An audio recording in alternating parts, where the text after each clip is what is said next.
They have told many stories about me. Some remember a sage. Some remember a land where my presence could not be ignored. Every generation shares the story a little differently. It begins with the great sage Vashistha, a keeper of sacred knowledge, a man whose spiritual authority was not small. He came to the sacred land you now call Assam, the land of ancient Kamarupa. He came with a purpose. He turned to Shiva. He asked him to bring the land back under the authority of Yama, the god of death. And Shiva answered. His attendants and I were among the powers present that day. We did not come against Vashistha. We entered the land, and by doing such began driving its inhabitants away, until we reached Vashistha. Upon a mountain, the sage and I stood before one another.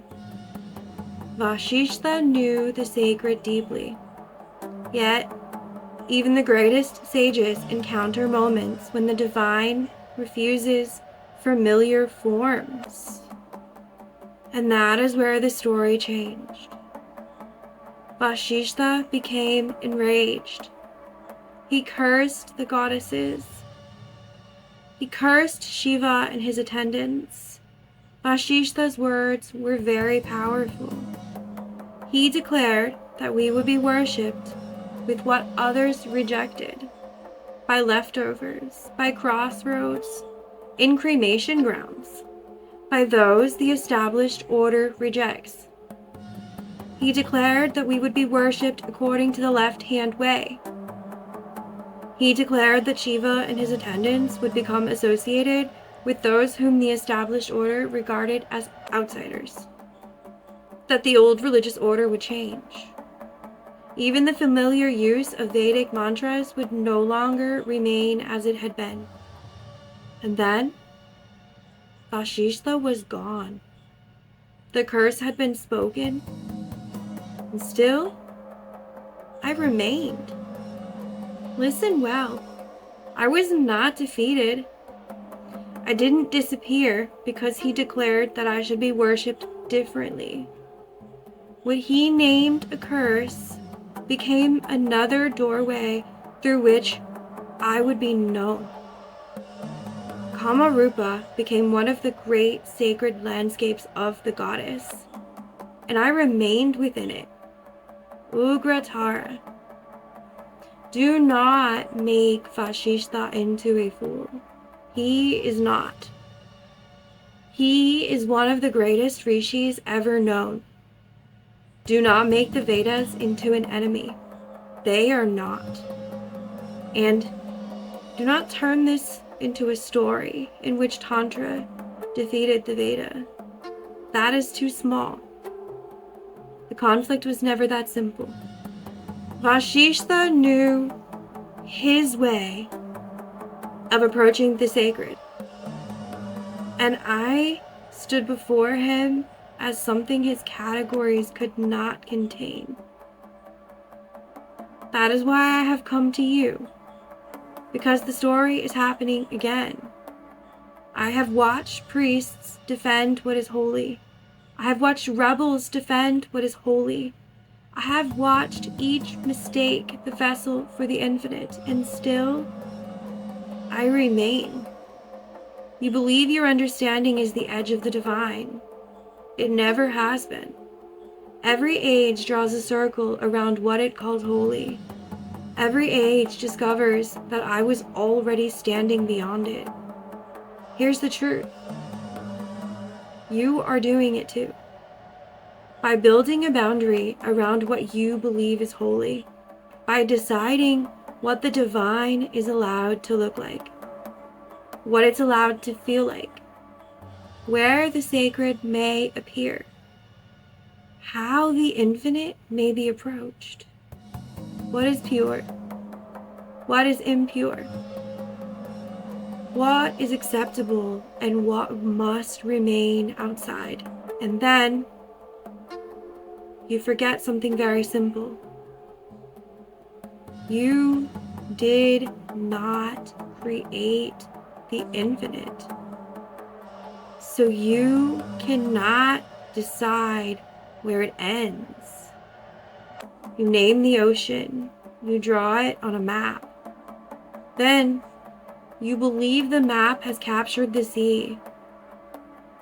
Your categories, they are not reality. I have never lived inside your map. I stand at the edge of the map. That is why I am fierce. It's not because I'm angry. It is because I am unwilling to pretend that your boundaries are larger than the divine. You may find me in the places that your culture has taught you to fear. In the wilderness. At the edge.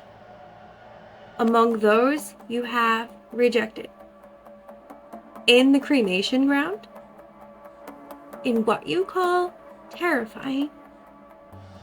In what you call impure. And this is not because I have abandoned the sacred.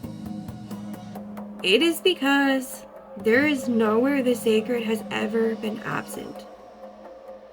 You want me to be respectable. I am older than respectability. You want me to fit neatly into a category. I was never born inside of one. You want to know which way is the correct way to approach me. There are many ways, and none of them possess me.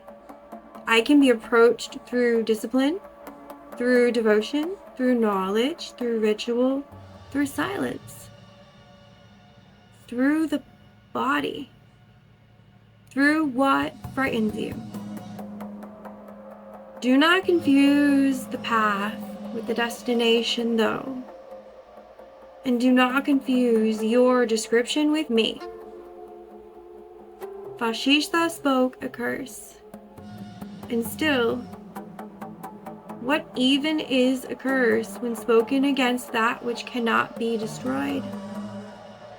Sometimes curse is the only name given to a transformation before its meaning is understood. He believed he was condemning a way of worship, and yet that way became part of its sacred identity. He believed he was drawing a boundary, and the goddess remained on the other side of it, not diminished, not ashamed, not waiting for permission to return. Already there. And perhaps that is what you have forgotten. The divine does not become sacred when it is recognized. It was sacred before anyone named it. The goddess does not become real because you build a temple. The temple is sacred because the goddess was already there. You do not create the boundary. You discover that there was never a boundary where you thought there was one. This is why I am Ugratara, the goddess who refuses to let your idea of holiness become larger than the divine itself. I am not here to tell you that every forbidden thing is sacred. I am not here to tell you that every boundary should be destroyed. Discernment matters. I will never ask you to abandon discernment. I will ask you to look deeper. When you say this is sacred, ask yourself, who decided? When you say this cannot be sacred, ask again, who decided? And when you have questioned every boundary you were taught to defend, do not immediately build another one. Be still. Look. There may be something there you were never taught to see. This is what happened in Kamarupa. A sage spoke. A curse was given. A mode of worship changed. And I remained. The Veda remained. Shiva remained. The goddesses remained. The sacred was never destroyed. It simply became larger than the argument about who was allowed to define it. And perhaps that is a part of my story worth remembering. Not that Tantra defeated the Veda. Not that Vashistha was wrong. That neither the sage, nor the tradition, nor the boundary could contain me. I'm not confined by the shape in which you first encounter me. Do not disappear because your tradition has no category for what you're seeing. I remain fierce, uncontained. I do not stand beyond your boundaries merely to expose them.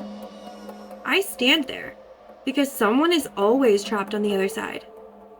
I carry across fear, across certainty, across death, across the narrow world your mind mistakes for the whole. I do not destroy the shore from which you came. I simply refuse to let you believe that it is the only shore that exists. And if you are willing to look beyond the boundary you were given, perhaps you will discover something that is very, very old. The sacred has never needed permission. It has never been divided at all. Before your traditions, through your traditions, beyond your traditions, I remain.